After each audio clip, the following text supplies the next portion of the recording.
Hello, and welcome to Write Volume Asian American History More.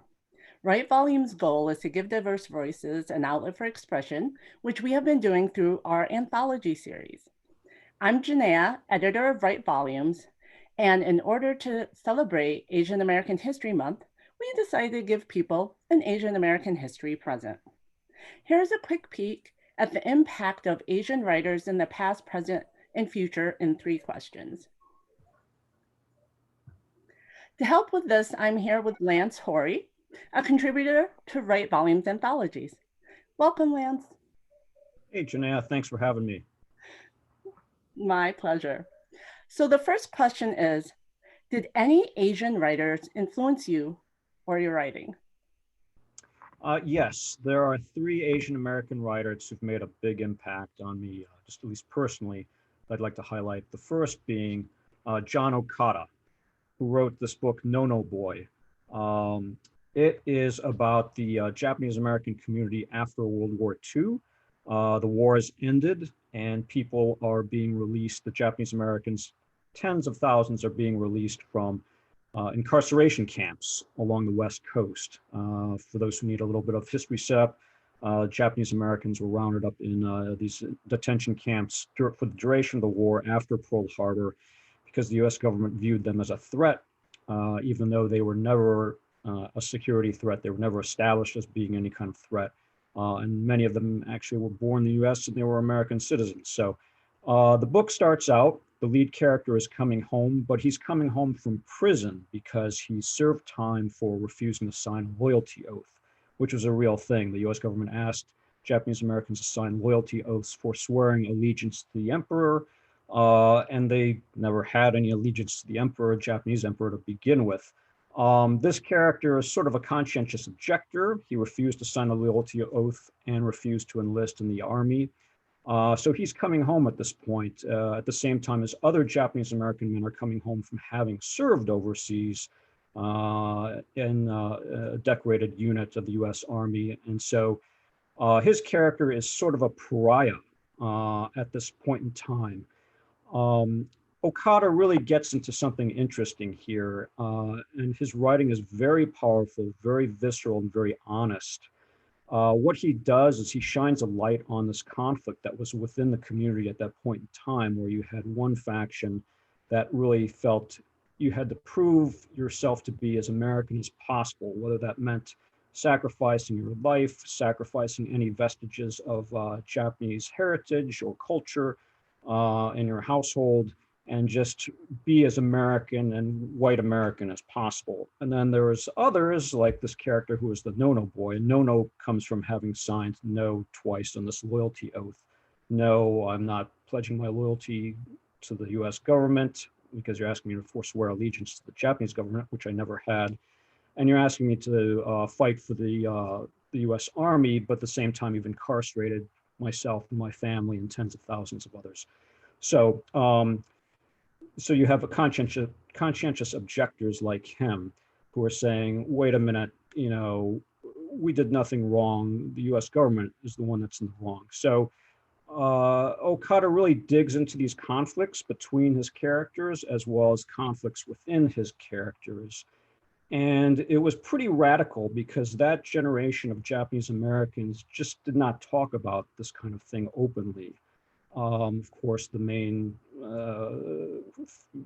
living theory, or the main theory of life, was just to kind of keep your head down and stay silent and just bear through it. So Okada was a radical in the sense that he was putting all these issues out there for people to really confront and discuss. I read this book in college for the first time, and it made a huge impact on me at that time. It was a handful of books that include Alex Haley's autobiography of Malcolm X and Toni Morrison's Beloved, that really seared a place in my mind from early on. So Okada, now that I'm older and I've revisited passages of his book, He's not always the most refined writer. This is the one book that he wrote before he died. He died young at 47.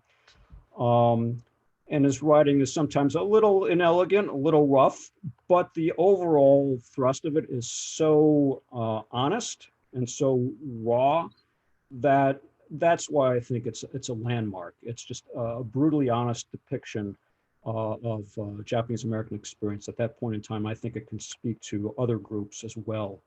Um, the other two writers, real quick, David Mura, who wrote this book, Turning Japanese. He's a third generation Japanese American author. Unlike Okada, he talks about a much more contemporary experience. So he writes about growing up in the Midwest and having very much an American lifestyle upbringing. He has very little connection to his Japanese heritage until he does go to Japan for the first time, and he connects with his ancestral roots in some pretty moving and profound ways. Again, it's a very brutally honest book. Um, the third author I'd like to highlight, Susan Choi, who wrote Person of Interest. Susan Choi is a Korean American author. Um, and I think she is just, in terms of storytelling craft, one of the best writers around, period. I think she's very underrated. She did win a National Book Award recently for a novel called Trust Exercise, but I think Person of Interest is really a masterpiece. The way she's able to develop such fully fleshed out characters and slip inside of their mindsets seamlessly from one moment to the next is just incredible. She does some things that are very complicated in this book, but she makes it look effortless. So those are the three that I really want to highlight, saying they've made a big impact on me. Wow. I'll have to check them out. Cool. The next question is, what does it mean to be an Asian American writer? That's a complicated question, and I have a multi-part answer for that. The first, of course, is just sort of a disclaimer that Asian American is a very broad category that encapsulates many different ethnic communities. Even within each respective group, you'll find big differences between those who've immigrated here to the US more recently and those whose families have been here for generations. I think where you live regionally makes a difference too. I think Asian Americans who live in the Midwest have a different experience than Asian Americans who live in LA or Hawaii, New York. So you have a lot of different experiences there. It's impossible for anyone to encapsulate the whole category. But that being said, the next point I want to make, I also think there's a lot of Asian Americans who feel a little bit of a resistance or hesitance to be boxed into a category. Not everyone wants to write about specifically Asian American characters or themes. But that being said, I think we're also at an interesting point in time right now.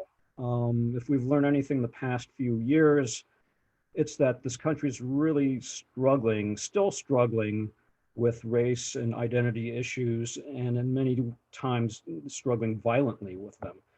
So I think a lot of younger Asian Americans are beginning to question the wisdom of prior generations of just stifling their voices and keeping a low profile, because Asian Americans are a pretty big demographic these days, but we're still very underrepresented culturally and politically.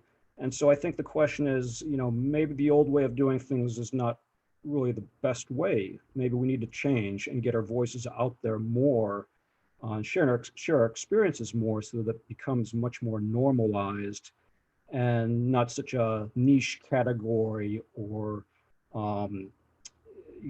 different or exotic or marginalized category. So, but for me personally, to define myself as an Asian American writer means claiming a space of your own, learning how to be comfortable on sort of an island of your own, because if you want to address these issues, no matter how long your family has been in this country, my great grandparents arrived in the early 1900s, so I'm fourth generation. But no matter how long your family's been here, to some degree, you're always going to be considered an other or somewhat less American.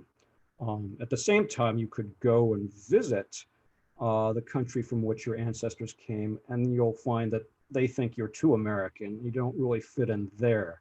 So you really have to kind of like claim your own space. You're in a weird purgatory. You can carve out spaces in both worlds, but you don't really completely fit into either one of them. So you just have to find a place for yourself and reconcile those you know those divergent worlds and embrace your own place. Um, based on my own personal experience, I really recommend to any Asian American writer to visit the ancestral land where his or her family came from, and just experience that for him or herself and really lean into learning more about what earlier generations of your family went through to get here and how they survived. Even if you don't want to write specifically about Asian American characters or themes, that experience will help you understand yourself better, which will help your writing. So I think that's really important. But the last point I want to make about this is that while leaning into your identity is valuable, I also don't think that should be the end all be all. I think it'd be a mistake for Asian Americans to become insular and focus only on their own communities. I think intersectionality is really important. And that's kind of a catchphrase these days, but honestly, John Okada wrote about it, and it's a theme that emerges by the end of No No Boy. But for us to be able to share experiences and understand how they bounce off of each other and intertwine with experiences of those of other ethnic and racial groups, I think is hugely important, and that's really the only way forward. Um, and that's the best way for us to reach a deeper understanding of each other. Yeah, I can relate to that too. It's trying to make a space for being an individual and also like history, the historical references too.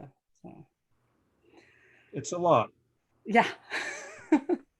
And then the last question is, how would you like your writing to influence future generations? I feel a little weird answering that because I still have to produce a larger volume of work. But what I would hope to achieve is for readers to come away with a sense of truthfulness, to convey a sense of like just sheer fearless honesty, an ability to take risks and tackle uncomfortable subjects. So the stories and characters that always have resonated with me most are those that have a spirit of fearless honesty.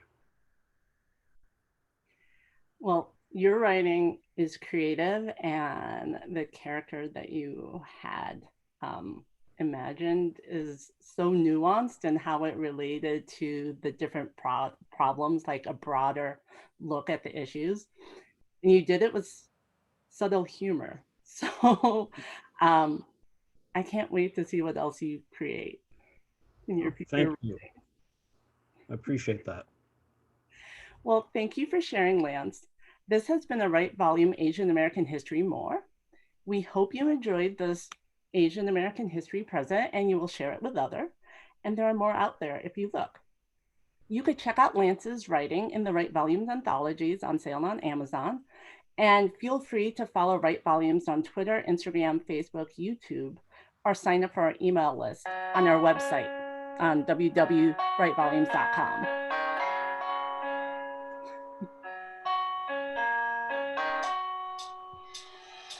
Thank you. Thanks, Janea.